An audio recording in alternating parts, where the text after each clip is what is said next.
Nouadhibou, Mauritanie, extrême ouest de l'Afrique. Derrière, le désert. En face, l'Atlantique et les eaux parmi les plus poissonneuses du monde. Une découverte relativement récente pour les Mauritaniens et une manne pour le pays. Salut à toi. Salut. Ça va la famille? Tous les ans, 1,5 million de tonnes de produits de la mer assurent le quart du budget de l'État. Haroun y contribue à sa façon en payant une petite licence. Là, vous avez notre carburant. Nous avons 4 bidons d'essence. Ça doit faire 250 litres. On a 200 litres d'eau. Voilà. Oh. Là, c'est notre magasin. C'est le magasin. C'est la chambre à coucher du capitaine. C'est la mienne. Donc voilà, ça c'est notre matériel de couchage. C'est les couvertures avec lesquelles on va se couvrir pendant la nuit.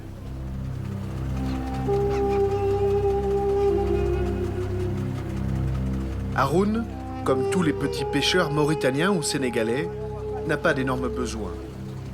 Pendant des années, il s'en est plutôt bien sorti. Fils de pêcheur, son destin était tout tracé. Mais bien qu'il ne l'ait pas choisi, il a appris à aimer ce métier un peu rude, qui fait vivre ici plus de 30 000 familles.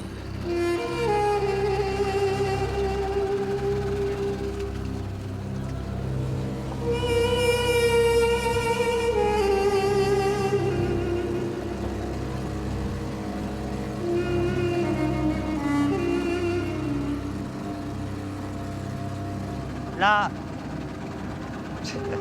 c'est parfait ici.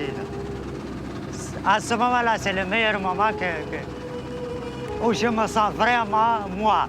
Je sens que je suis en train de faire ce qui me plaît. C'est ça, c'est ce moment. Un moment compliqué pourtant. Le port de Nouadhibou est considéré comme l'un des plus dangereux du monde.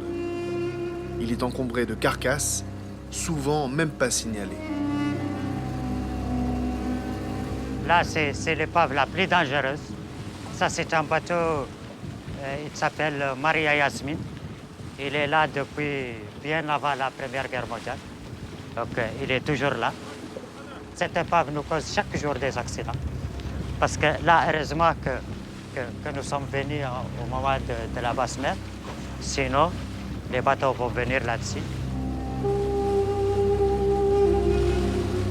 Seulement voilà, si les épaves n'ont pas bougé, les temps, eux, ont changé. Le poisson disparaît petit à petit des mers du globe. Les zones encore riches en réserves, comme la Mauritanie de Haroun, sont donc devenues l'objet de toutes les convoitises du monde. Auparavant, on partait le matin pour revenir l'après-midi. Et là, le poisson était abondant, mais maintenant, il y a peu de poissons. Donc, le poisson se fera de rare à rare.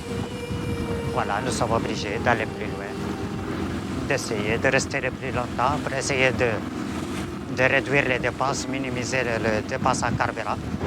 C'est les résultats de la surpêche. Donc, il y a énormément de bateaux européens, asiatiques, de l'Amérique latine, même d'Afrique, qui pêchent ici, qui pillent nos ressources. Et voilà, les conséquences, c'est là. C'est les petits pêcheurs qui en récoltent les pots cassés.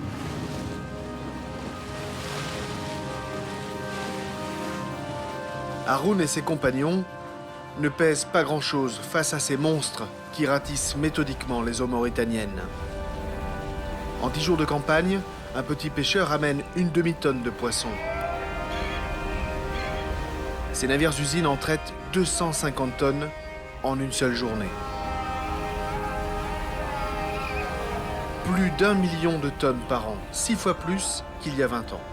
Avec bien entendu la bénédiction des autorités mauritaniennes. Incapable d'exploiter seule sa ressource, la Mauritanie encaisse des centaines de millions d'euros en vendant des autorisations aux plus offrants. Européens, Russes ou Chinois, qui ont déjà vidé leurs propres océans.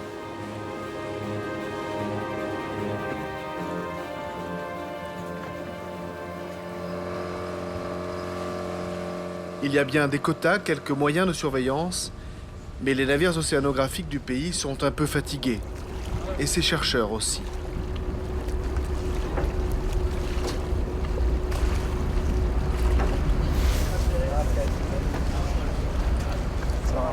Ces spécialistes de la pêche ne peuvent que constater que l'or bleu mauritanien, qui devrait être pourtant une ressource renouvelable, risque fort de disparaître.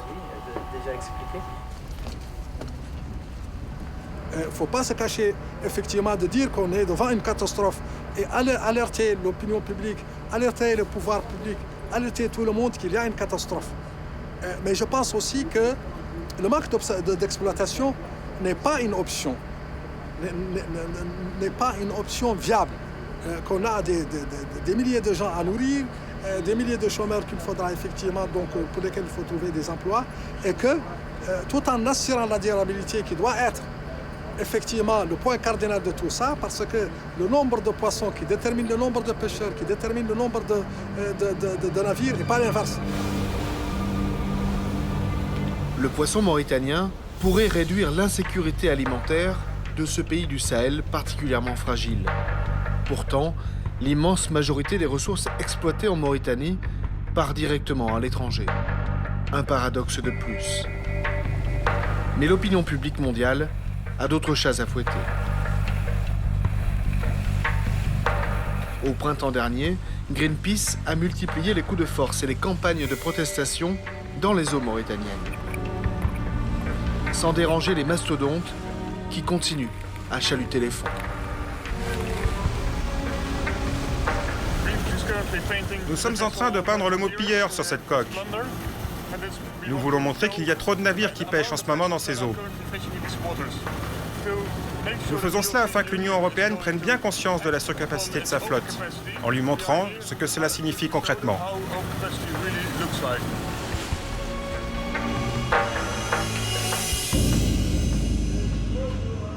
L'Europe, pourtant, se plie aux quotas imposés par le contrat passé avec la Mauritanie. Ce qui n'est pas le cas des autres flottes de pêche qui écument ces eaux.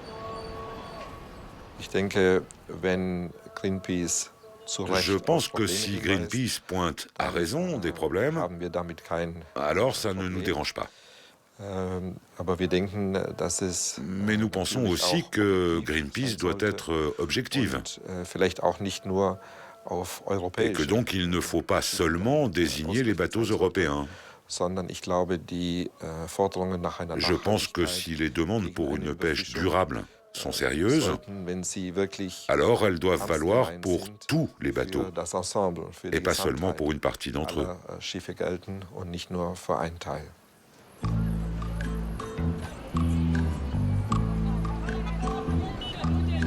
Dans la ligne de mire du diplomate européen, la Chine, qui a férocement besoin des poissons mauritaniens.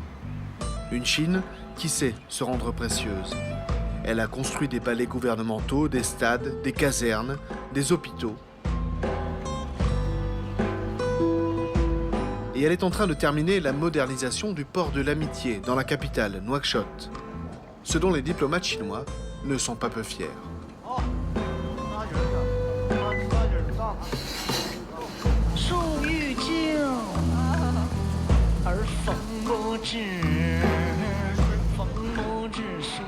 Donc on fait un petit tour pour faire une petite présentation.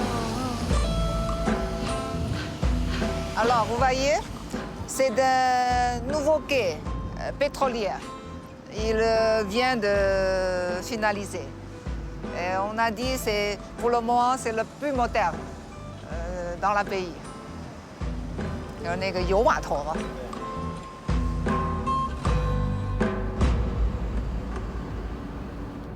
Pas une semaine sans une visite d'officiels ou d'investisseurs chinois. Les liens sont forts et anciens entre les deux pays.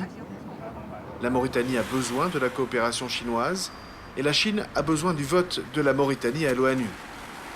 Disons, Mauritanie est parmi les premiers pays africains qui reconnaissent la nouvelle Chine. Donc, sur la scène internationale, il nous donne beaucoup de soutien. Et, par contre, la Chine, alors comme un pays en voie de développement, il fait ses efforts pour aider les pays comme Mauritanie à développer leur économie. Peut-être il y a quelques différences entre les deux modèles de coopération. Et la Chine, qui ont fait quelques projets très concrets, l'infrastructure. Et pour le moment, alors peut-être les Européens, les Français, ils n'ont pas fait autant de ce genre de projet. Donc, il y a une différence. Ich glaube allerdings, dass unsere Wert Je crois tout de même que notre collaboration est fondée sur des valeurs communes et qu'ainsi elle est toujours d'actualité. Nous l'avons constaté au moment du printemps arabe. Les gens sont demandeurs de valeurs. Et je pense qu'en vue d'une collaboration dans la durée, il faut souligner les valeurs des droits de l'homme, de plus de démocratie, de plus de participation. Notre modèle, il a de l'avenir.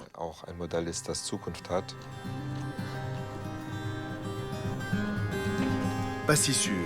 L'Europe, en Mauritanie, n'a pas forcément très bonne cote. Elle paye, elle exploite la ressource et elle s'en va.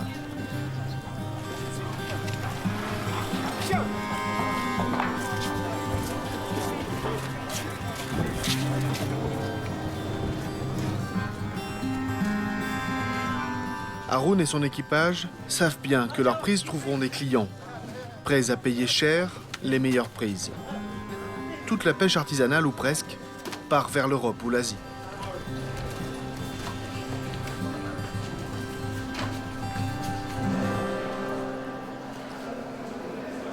Là-bas, c'est des courbines. Donc, ça, c'est des gros courbines. Donc, là, c'est un poisson entier. Là, vous avez des morceaux. C'est déjà découpé. Donc, ça, c'est le poisson que vous préférez, si on va dire? Oui, c'est notre poisson préféré. C'est le poisson avec lequel on prépare le tchéboujet, notre plat national. Ça, ils vont être consommés ici parce que ça, c'est la deuxième qualité, ce n'est pas la première qualité. Toute la première qualité est envoyée en Europe parce qu'ils payent plus. Moi, je pense que ce n'est pas du tout sérieux, qu'on ne peut pas manger la première qualité, ni les bons poissons et la bonne qualité du poisson qui est pêché chez nous, alors qu'on doit manger que la poubelle de ce que nous avons chez nous. Ça, je pense que ce n'est pas sérieux.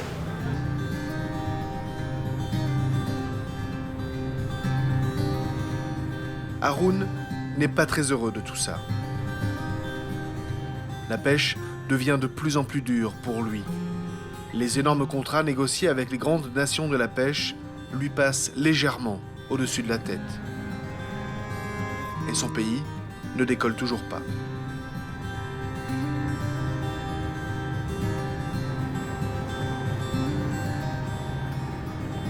Sur le long de la côte que nous avons, la côte mauritanienne qui fait 754 km, tu ne vas jamais trouver un bâtiment qui est construit par les Européens.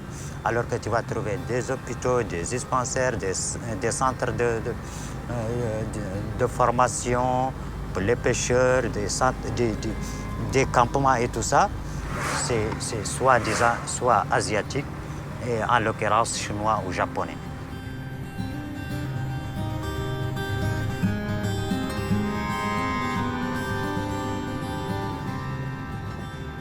Ce qu'on voit là, c'est le chantier du complexe frigorifique de Poly Hongdong, la société chinoise, mauritano-chinoise de pêche. Normalement, il doit se terminer dans la fin de cette année, début 2013. Voilà, nous sommes ici.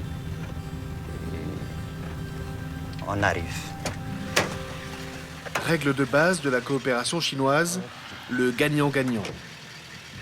En échange de son investissement, cette société détenue par l'armée chinoise a obtenu une concession de pêche pour 25 ans contre 100 millions de dollars, et ce, sans quota fixé.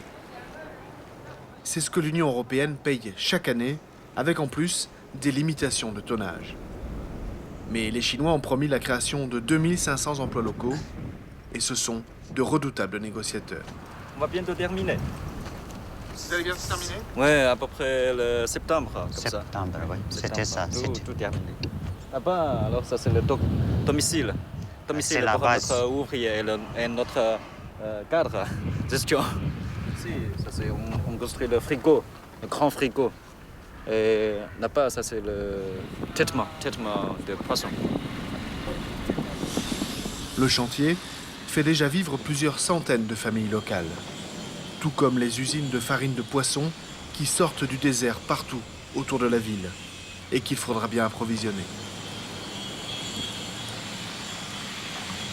Et ce sont des bateaux mauritaniens? Non, non, chinois. Ils viennent de la Chine. Mais jusqu'à maintenant, il y en a seulement 6. Mais après, je pense qu'à peu près vingtaine. Mais plus grand que ça. Ça, c'est la première fois que je viens ici. Ouais. Je suis nouveau ici. Comment vous vous sentez? En Afrique,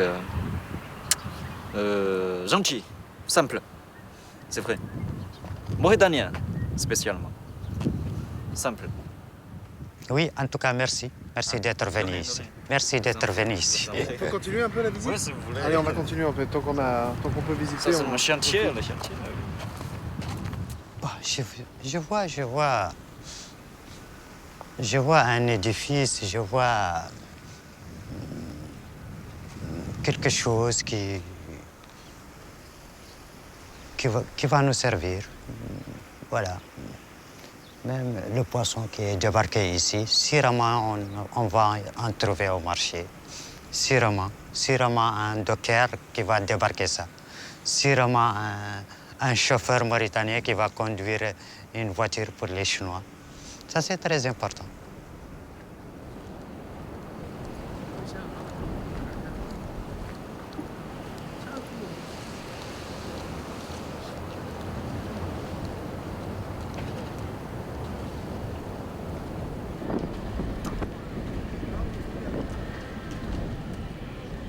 Leur ingérence dans les affaires intérieures des pays africains est très minime, si je ne peux pas dire qu'il est inexistant. Donc, on n'a jamais vu les Chinois imposer à un pays une démocratie, aux droits de l'homme, ou je ne sais pas, aux droits de femmes, ou je ne sais pas quoi, pour l'aider ou pour ne pas l'aider. Ce n'est pas leur problème. Aujourd'hui, le monde est un monde d'intérêt, et que là où il y a ton intérêt, c'est là où tu te sentiras mieux. Et voilà, je pense que l'Europe maintenant a un peu perdu son rôle un peu de père ou d'encadreur de l'Afrique. Tu vois, et voilà, et il y a d'autres gens, la nature n'aime pas le vide, et voilà, il y a d'autres gens qui viennent.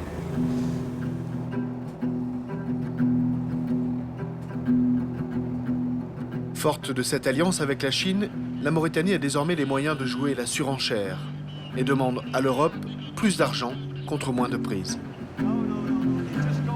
Face à cette Mauritanie de plus en plus gourmande, l'Europe réagit comme elle peut pour ne pas perdre son influence ni son accès aux réserves de pêche. Mais elle n'a pas les mêmes moyens que la Chine.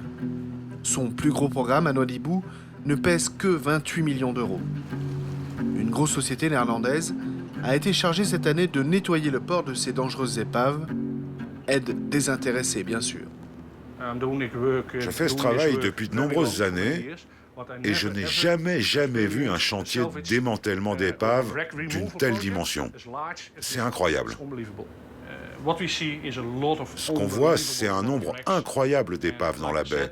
La première, le Clipea, a coulé en 1946 et les autres se sont échouées plus tard.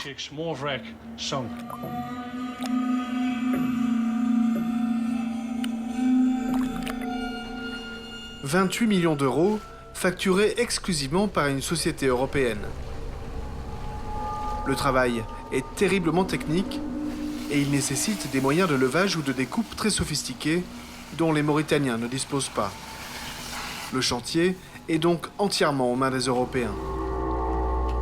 Ils passent leur journée à bord de leur bateau, ils consomment très peu à terre, les retombées économiques immédiates sont donc quasi nulles. Mais les enjeux sont vitaux.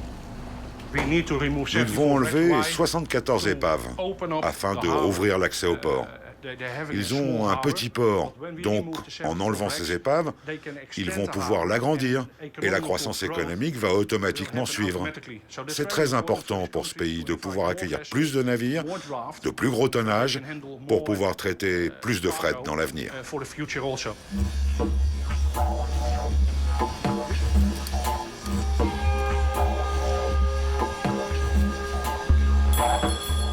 Nettoyage, découpe, tri, un travail de pro, avec récupération et traitement des matières dangereuses, dans le strict respect des normes sanitaires et environnementales européennes.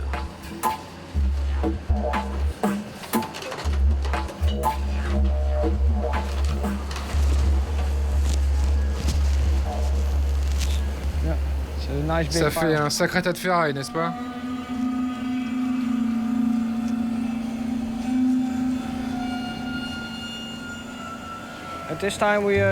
À ce jour, nous avons sorti 54 épaves. Tout l'acier que vous voyez là, c'est 54 bateaux.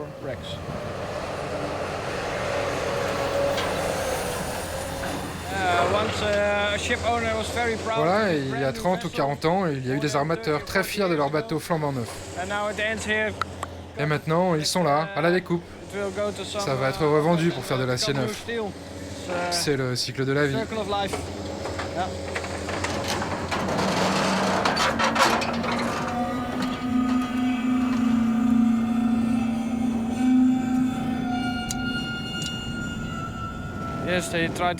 Ils essayent de trouver des trucs dont ils pourraient se servir pour construire des maisons, comme celle-ci là-bas.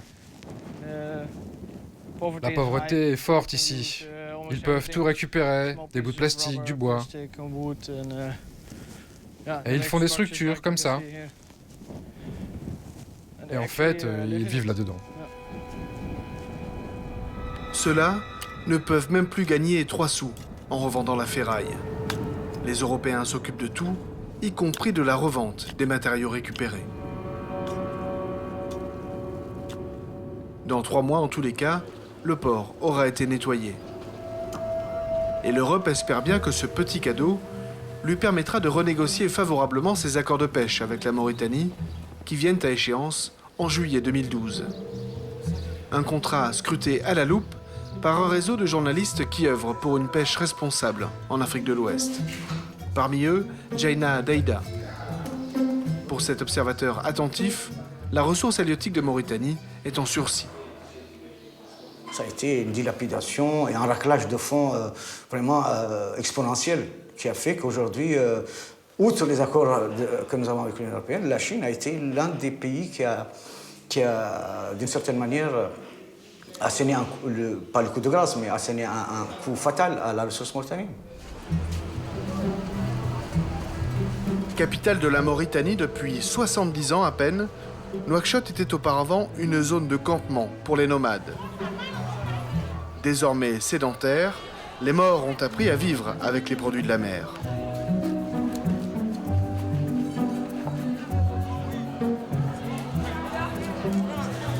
Allez, ça va, tu vas bien? Tu as du poisson aujourd'hui? Oui, il y a du chof. Ah, il y a du chof. Il y a des grands dorades, des dorades avec les petits chofs. Tous les jours, on a du poisson frais sur les étals.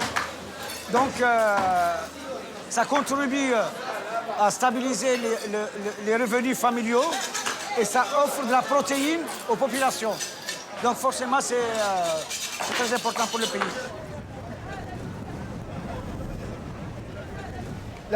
Là c'est véritablement la bourse du poisson.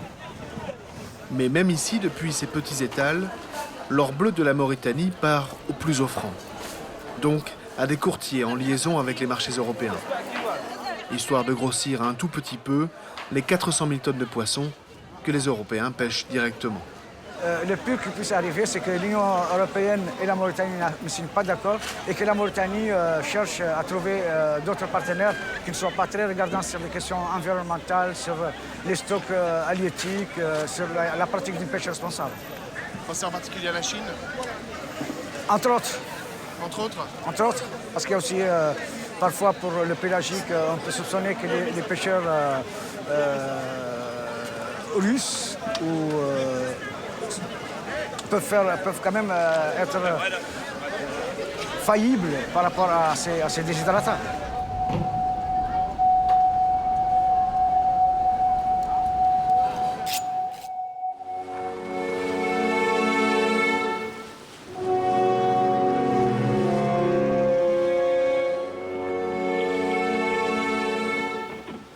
Au large des côtes, l'océan devient de plus en plus fréquenté et de moins en moins généreux. Pour Haroun, sur sa petite pirogue, il devient aussi de plus en plus dangereux. Il faut sortir par tous les temps pour prendre toujours plus loin un peu de ce poisson indispensable à sa survie et à celle des Mauritaniens. Quelquefois, Haroun prend lui-même des images comme celle-ci.